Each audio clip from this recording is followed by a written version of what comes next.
Também. Olá, boa tarde, tudo bem a todos? Estamos aqui começando mais um painel hoje, nesse dia, nessa maratona. Espero que você esteja gostando do que veio e do que vai vir, né? Nesse momento, eu estou com um convidado mais do que especial, que é o meu amigo Renato, que vai trazer um estudo super interessante. Ele representa aqui toda a equipe de diversidade da PwC, na verdade, toda a PwC, né? Mas ele é o head de diversidade. Bem, ele vai se apresentar aqui, diversidade, sustentabilidade, tudo que é bacana, ele que é o head dessa história aí, né? Enfim, basicamente, a gente está aqui para conversar sobre o que está acontecendo no mundo sobre diversidade geracional. Isso é uma oportunidade? Isso não é uma oportunidade? Como é que os outros países estão encarando isso? E o que a gente tem para aprender aqui, enquanto país, enquanto empresas, enquanto sêniors, né? Para quem não me conhece, meu nome é Sérgio Serapião, eu sou cofundador e CEO da Labora, e o nosso objetivo na Labora é justamente acelerar a inclusão da diversidade geracional nas empresas e no mercado. Então, é um super prazer estar aqui com o Renato. Renato, se apresenta melhor do que eu fiz com você. Vamos lá, pessoal. Mais uma vez, obrigado, Sérgio, pelo convite. Obrigado, Labora, e parabéns pela iniciativa. É mais do que importante, é um tema caro para a gente poder discutir aqui hoje, a diversidade geracional, a inclusão desse tema tão importante na diversidade para a gente, uma das dimensões talvez aí mais, não mais ou não menos, né, mas de forma que acabam impactando de forma muito significativamente, porque todo mundo vai passar por ela, né, diferente dos demais marcadores de diversidade. Então, meu nome é Renato Souza, eu sou aqui responsável pelas áreas de diversidade e inclusão da PwC Brasil e pela parte de responsabilidade corporativa também, de impacto social. Enfim, cuidamos de todos os assuntos, como o Sérgio falou, né, Sérgio? São os assuntos mais legais que uma empresa pode ter. Enfim, então, de fato, é uma grande honra estar aqui com vocês hoje. Mais uma vez, obrigado pelo convite. Espero fazer um bate-papo super gostoso para a gente poder aqui debater esse estudo tão interessante que a PwC fez a nível global, olhando aí o potencial econômico a partir do momento que a gente olha a inclusão de pessoas entre 55 e 64 anos, né? Então, é um tema quente, um tema importante, um tema que deve ser olhado por todos. Super.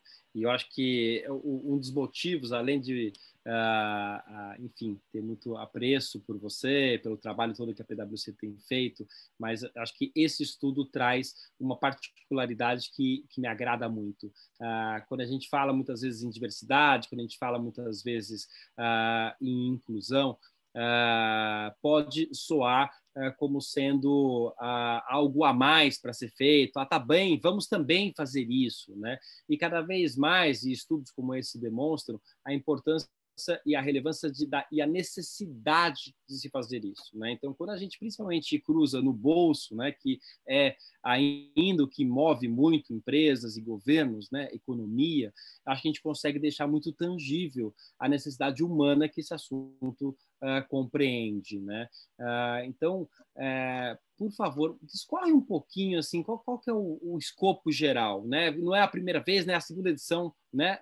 Desse estudo, se eu não me engano, e como é que ele está construído e como é que ele cruza inclusão e diversidade com o aspecto econômico dos países.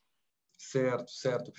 De fato, essa já é a segunda edição desse estudo. É um estudo que a gente chama globalmente de Golden Age, né? Na tradução aí, Idade de Ouro. Ele está focado nos países listados na OCDE, então foram 37 países pesquisados, né? Minuciosamente pesquisados. E ele faz um cruzamento muito interessante, Sérgio, que é o potencial econômico que a gente tem para, a partir do momento que a gente faz a inclusão dessas pessoas, né, dos profissionais de 54 a 64 anos, 55 a 64 anos. Essa é a faixa etária que o estudo trabalha. Então, ele tem ali uma base de corte, que são países referência no tema hoje de inclusão produtiva de sêniores, e a partir dessa base que ele faz o corte, ele começa a traçar uma série de comparativos com os demais países que performam mais ou menos, né? Então, a gente tem alguns dados interessantes, algumas surpresas de países que de fato despontam e se posicionam como referência no tema, mas eu acho que a principal provocação que o estudo traz para a gente é, de fato, o incremento, né, o impulso econômico que a inclusão produtiva de pessoas entre 55 e 64 anos pode trazer para a economia dos países. Então, acho que esse é um dos principais temas que a gente pode debater aqui juntos, porque são números impressionantes e arrisco dizer que ainda nosso, não diria só o nosso empresariado, mas talvez a nossa economia como um todo, inclui isso, inclusive sociedade civil, poder público, não estejam tão atentas para tudo isso que está acontecendo. E pode acontecer. Exato, e eu acho que a gente está exatamente no momento de eleição, de troca, seja nos Estados Unidos, seja localmente, né, nos municípios no Brasil. E quando se fala de economia prateada, onda prateada, revolução prateada, né, cada um está dando um nome. Agora eu vi na Espanha o pessoal chamando dos grisalhos, revolução grisalha, enfim. Tipicamente se olha para o consumo, né? Se olha o sênior como um potencial consumidor, um potencial que, na prática, para marketing, né? Para produtos, o que é absolutamente relevante. Agora, a unicidade desse estudo, que eu quero que agora você comece a abrir um pouquinho, é justamente assim, como é que a gente inclui produtivamente os 50 mais? Como é que a gente inclui a senioridade com potencial para as empresas e potencial para os países realmente tirarem valor e, obviamente, para as pessoas incluídas.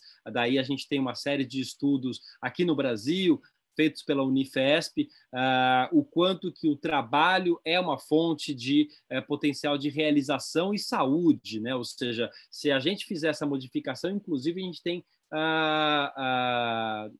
economias, né, potenciais em saúde. Mas vamos abordar aqui não o estudo da Unifesp, estamos aqui com o Renato, acho que isso pode ser uma próxima mesa, inclusive, né? Trazer o Luiz Roberto Ramos para ver as economias na saúde, por um lado, e os ganhos, né, no PIB do outro, a partir da inclusão produtiva que outros países já estão vivenciando. Vamos lá. Vamos abrir a primeira página aí, Renato. Fala aí quais são, vamos lá, os principais achados que podemos ter aqui. Sérgio, o estudo traz muitas coisas interessantes, mas dos grandes achados foi os 2 países referências, né, dessa última edição, que mostra aí a Nova Zelândia despontando, né? A Nova Zelândia tem 79% de ocupação entre as pessoas de 55 a 64 anos. Isso é um número extremamente expressivo. De fato, ela sai fora da curva. Ela vem logo, obviamente, ela está seguida de alguns países, e dessa última edição, que foi realizada em 2018, ela está seguida pela Suécia, né? Que vem logo abaixo, mas, de fato, são países que estão aí fazendo a diferença. E quando a gente olha para o potencial econômico, né, de transformação econômica, de incremento de PIB, é de fato estrondoso, né? Os números são de fato muito relevantes. Se a gente tem aí uma inclusão de pessoas, de fato, uma inclusão de fato produtiva econômica dessas pessoas entre 55 e 64, no nível da Nova Zelândia, em todos os países pesquisados na OCDE, que foram 37, como eu falei anteriormente, a gente chegaria a um incremento de aproximadamente 3,5 bilhões de dólares, né, no PIB. Isso não é pouca coisa, isso é muita coisa. Então, de fato, é um número que a gente precisa ficar muito atento. Obviamente que qualquer inclusão, né, do ponto de vista de diversidade, a gente não pode simplesmente traçar ali a parte econômica e falar que a gente vai resolver ou trabalhar essa determinada vertente por conta disso. Não é isso que a gente está tentando dizer aqui, né? De fato, acho que eu costumo dizer, Sérgio, que a diversidade, trabalhar com a diversidade ou qualquer outro tema que seja relacional, transformacional, você sempre tem algumas frentes que podem ser olhadas. Então, sempre você tem um incremento econômico, né? A gente tem hoje, que a gente está aqui, né, no mês da consciência negra, especificamente celebrando aqui o dia 20 de novembro, tem uma fala super importante da Adriana Barbosa, né, a fundadora da Feira Preta, que ela fala, por exemplo, que o racismo, de fato, ele é burro, né? Ele é anticapitalista, porque ele deixa de arrecadar, a gente deixa de ganhar dinheiro quando a gente se estabelece como uma sociedade racista. E para a parte geracional é a mesma coisa, né? A gente tem que ficar atentos a esse ponto. Mas, por outro lado, também tem a outra frente da diversidade que não pode perder de vista, que de fato talvez seja mais importante, pelo menos do meu ponto de vista, que é a parte da justiça social. Todo mundo deve ser incluído, todo mundo deve ser pertencente a algum lugar, né? E esse lugar deve ser determinado pela própria pessoa. Então, essas pessoas não representadas, seja em espaços públicos ou privados, enfim, no poder público, elas devem estar lá. Então, a diversidade, para mim, tem essas duas frentes, da parte de acesso, de inclusão, de justiça social e da parte econômica, que você ter todo mundo incluído vai fazer bem para o bolso de todo mundo, inclusive para a economia de um país, né? Tem alguns dados mais recortados para alguns países da OCDE, e o que chama bastante atenção acaba sendo dos próprios Estados Unidos, né? Proporcionalmente ali, ele não teria o maior acréscimo de PIB, caso ele chegue, por exemplo, nessa taxa de inclusão produtiva que a Nova Zelândia tem de 79%, hoje os Estados Unidos ele fica oscilando, né, entre 60%, 50 e poucos por cento ali de inclusão da população mais sênior. Se ele faz esse movimento para se aproximar da Nova Zelândia, ele tem um incremento de 800 bilhões ou milhões, são tantos bilhões aqui que eu até me perco, gente, mas assim, são 800 milhões de dólares no PIB americano. Né? Ou seja, aumentando 10 pontos, né? 10 pontos, ele chegaria a um aumento de 3% do PIB. Exato. Uhum. Então, um movimento pequeno que ele faça ali, ele tem todo esse incremento. E fora outros, né, que estão muito abaixo, como a Grécia, por exemplo, que historicamente é um país com problemas econômicos, né, sofre pela estrutura econômica que possui, inclusive ela figura como um dos últimos países do ranking, né, do Golden Age, desse estudo que a PwC fez, e se ela faz um movimento nesse sentido, ela também tem um acréscimo bastante significativo aí, ela chegaria a somar uns 400 bilhões de dólares extras aos caixas da Grécia. Então, de fato, assim, não resta dúvidas quando a gente olha, né, para esse estudo bastante minucioso que a PwC realizou em 2018, de que trabalhar a diversidade geracional, independente do setor econômico, é o mais inteligente a ser feito. Não só o correto, né? Primeiro é o correto a ser feito, mas é o mais inteligente a ser feito quando a gente olha do ponto de vista econômico. A gente simplesmente ignorar isso, né, é algo que esses números explicam muito, né? Ou seja, ao não ignorar, ao incluir essas pessoas, efetivamente a gente consegue ter incremento de saúde e renda para as pessoas, uma solução com um potencial trabalhador para as empresas e um incremento de economia, de saúde, de social para o país como um todo, né? Então, assim, realmente me parece uma grande miopia mesmo, não estarmos olhando para isso, né? E talvez esses países que estejam mais avançados tenham sido aqueles que envelheceram mais rápido, por um lado, e por outro lado, se a gente olha a Grécia, que também já tinha envelhecido, talvez a questão do problema, de outros problemas sociais se acumularem, isso faz com que, numa cultura jovem-cêntrica que a gente tem, traz uma miopia, traz uma sombra para esse problema. Né? Que é uma coisa muito parecida com a gente aqui, né? A gente tem tanto problema social a resolver, né? De inclusão de periferia, de inclusão de negros e negras. Você citou a Adriana Barbosa aqui, assim, são pautas que é claro que são importantíssimas, claramente, e que claramente, de alguma forma, vamos deixando para depois. Né? Depois a gente resolve isso, né? Depois a gente resolve os sêniors, né? Inclusive não são vistos pela maioria das pessoas ainda como uma minoria, né? Apesar de representarem já 25% do país, qual é o lugar de fala, né? Qual é o sindicato? Qual é a grande voz que existe no país em relação a isso e que é sênior, né? Então, assim, ainda temos esse vácuo, logo temos que tratar como uma minoria, né? Então, esse lugar de conscientização, eu acho que esse estudo traz mais um, né? Mais um elemento, não é o único, eu acho que você apontou muito bem, mas mais um elemento. E aí, Brasil, vamos acordar, né? Vamos incluir empresas, vamos incluir sêniors, vamos ter mais essa bandeira, vamos dar o download aqui do estudo botar ele embaixo do braço e ir para o vereador, né?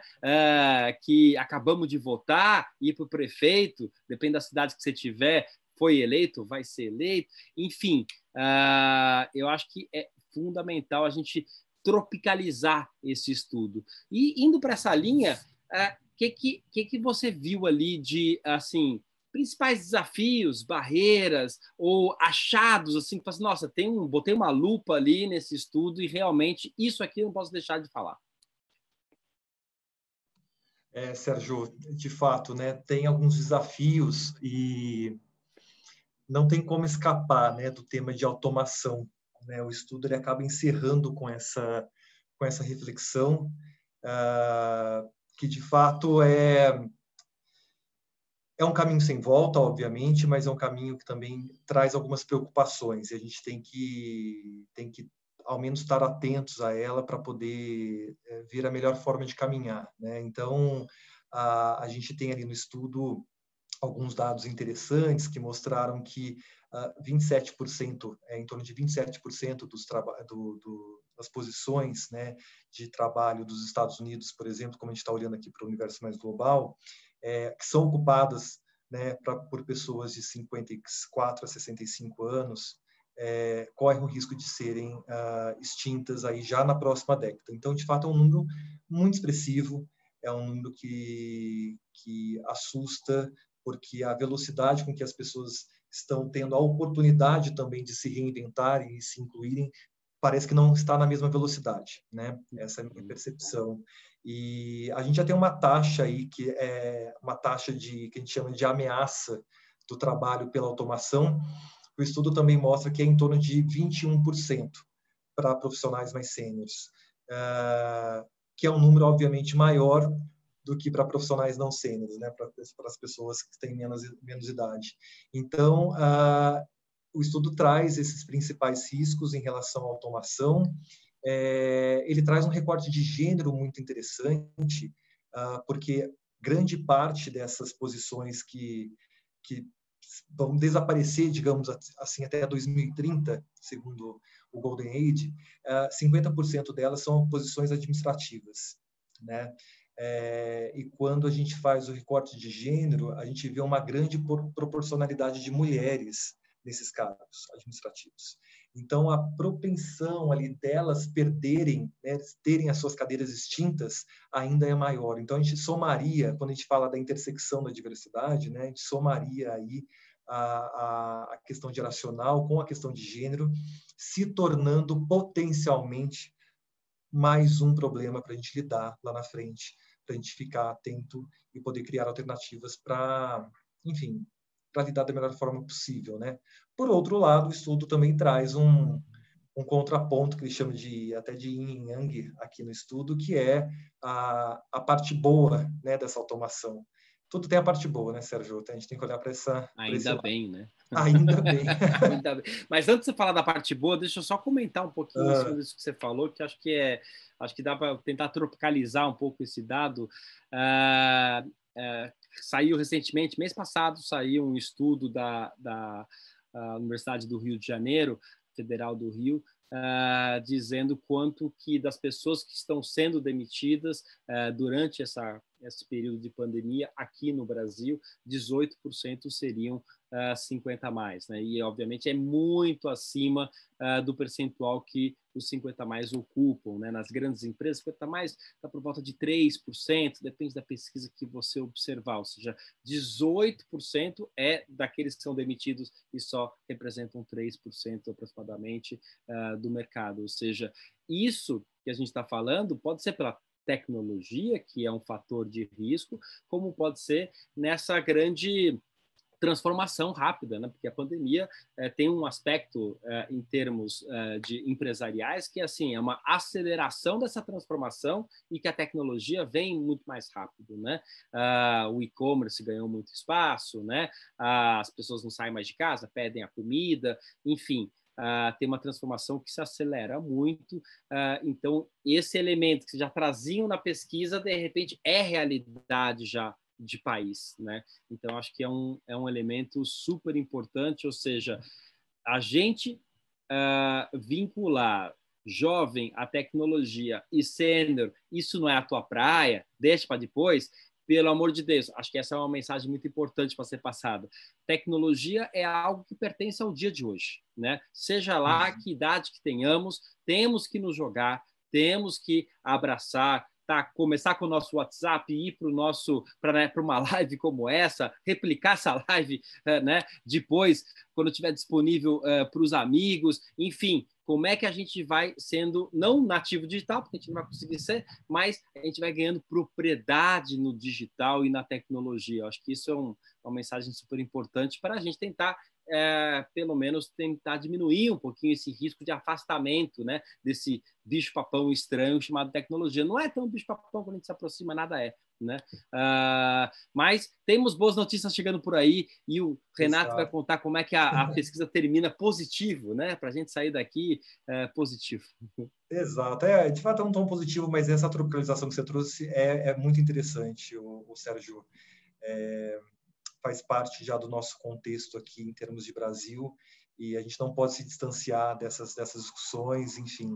A gente tem um grande potencial, inclusive, de se posicionar como vanguarda nesse sentido, né? A gente tem que ficar, enfim, aware de tudo isso.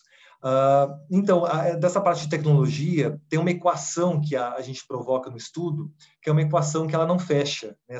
É uma pergunta que não fecha, digamos assim, que é a partir do momento que a gente tem, então, essa necessidade, essa importância de aumentar a oferta, a inclusão produtiva e oferta de empregos para trabalhadores mais sêniores, em um momento que você tem essa marcha da automação acontecendo e, por consequência, essas pessoas acabam estando mais vulneráveis a essa marcha de automação. Então, como é que essa conta fecha, né? Essa onda tecnológica aparecendo versus essa vulnerabilidade de acesso à tecnologia. E aí tem uma resposta meio que quase que contraintuitiva que diz que parte da solução também pode estar na tecnologia, no avanço dela, principalmente em inteligência artificial, né? Os números aqui do estudo mostram para a gente que a adoção de inteligência artificial pelos países pode acrescentar em torno de 14,5% do PIB da América do Norte, né? Então essa parte de inclusão tecnológica está mais focada na América do Norte e obviamente mais direcionada para os Estados Unidos devido à alta concentração. E isso se traduziria em torno de 3,7 trilhões ali para os Estados Unidos, né?